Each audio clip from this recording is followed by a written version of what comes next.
আম্মা শুনলাম ফারিয়ার জামাই নাকি আইতেছে। হ, আমার মাইয়ার জামাই আবো, তাতে তো চিল্লানের কি আছে? চিল্লানোর কি আছে আপনি বোঝেন না? আপনার মাইয়ার জামাই কি এই বাড়িতে বেড়াইতে আসে তো বড় একটা লিস্ট নিয়া। এখন তো আবদারের কোনো শেষ নাই, আর সেই আবদার গুলো মিটাইতে মিটাইতে আমার জামাইয়ের জীবনটা শেষ হয়ে যায়। বৌমা, তুমি কিন্তু বেশি কথা কইতাছো। আমার মাইয়ার জামাই আইবো, এই বাড়িতে থাকবো, খাইবো, আমার পোলাটা খাইবো। তুমি কি তোমার বাপের বাড়ির থেকে আইনা দাও নাকি? আম্মা মুখ সামলায় কথা কইেন।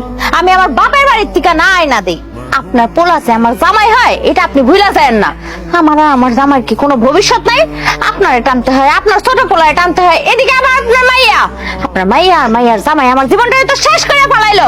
কি শুরু করছেন আপনারা? হ্যাঁ, আমার কোনো ভবিষ্যৎ নাই, আমার এখনো পোলাপান হয় নাই। আমি কি আমার পোলাপান নিয়ে রাস্তায় বলবো?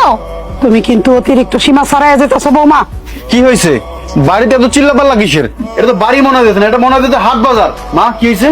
দেখ না, তোর বোন আর বোন জামাই আইব, তোর ভাবি কেমন করে আমার কথা শুনাইতেছে।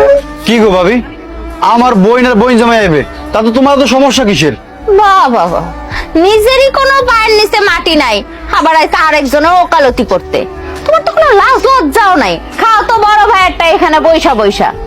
হ, এই বাড়িতে তো আমার কোনো মান ইজ্জত নাই, আমার কোনো সম্মান নাই। আমি আর কি কমু? তোমরা গো ঝগড়া তোমরাই মিটাও। বাজান, ওরে বাবা, সম্মানিত লোক। এতই যদি তোমার মান ইজ্জতের খেয়াল থাকতো তাহলে তো দুই পয়সা ইনকাম করে খাইতা। খালি বড় বৌমা, তুমি আমার এই পোলাটারও কাউরের খোটা দিতেছো। হ্যাঁ দিছি। আপনি আর আপনার পোলা তো ভাবতেছেন এটা লঙ্গরখানা, যে যার মন চায় আইবো, খাইবো, টাকা পয়সা সব লুটপাট করে নিয়ে যাইবো। বৌমা, তুমি কিন্তু বেশি বাড়াবাড়ি করতেছো। ঠিক আছে, সাগর আসুক, একটা হেস্তা নাস্তা কইরেই সারুম। হ্যাঁ, বেশি বাড়াবাড়ি আমি করতাছি। বাড়াবাড়ির আপনি দেখছেনটা কি করবেন আপনি? হ্যাঁ, কি করবেন? বেশি সম্মান দিয়া ফালাইছি তো, এর লিগে আপনার ভালো লাগতেছে না। আপনি আপনার পোলা আসার আগে কি কইবেন? আমি এখন আপনার পোলারে ধরে নিয়ে আইতেছি। আজকে আপনার একটা ব্যবস্থা আমি কইরাই সারমু। আমার ভালো লাগে না। ভালো লাগবে কেমনে? আগে তো ব্যবসা বাণিজ্যের অবস্থা ভালো ছিল, এখন তো ব্যবসা খুব বন্ধ চলতেছে। শোনো, একটা জিনিস চিন্তা করে দেখলাম, বটি দা কুড়াল থেকে শুরু করে যা কিছু আছে আমি সবকিছু তোমার বানাইয়ে দেবো।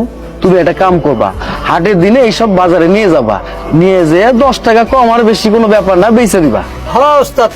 এই, বাড়িতে চল, বিচার আছে। কি ব্যাপার বউ, তুমি আমার লগে তুই তুকারি করে কথা কইতেছো কেন? তুই টুকারি করে কেন কথা কইতাছি? তুই তো এইখানে আরামসে বইসা সারাদিন বাজারে সময় কাটায় দেস কাজ করতে করতে। তোর মা, তোর বোন আর তোর ভাই আমারে বাড়িতে কি পরিমাণ নির্যাতন করে সেটা জানোস তুই? তোর বই নাইতেছে আবার এই বাড়িতে।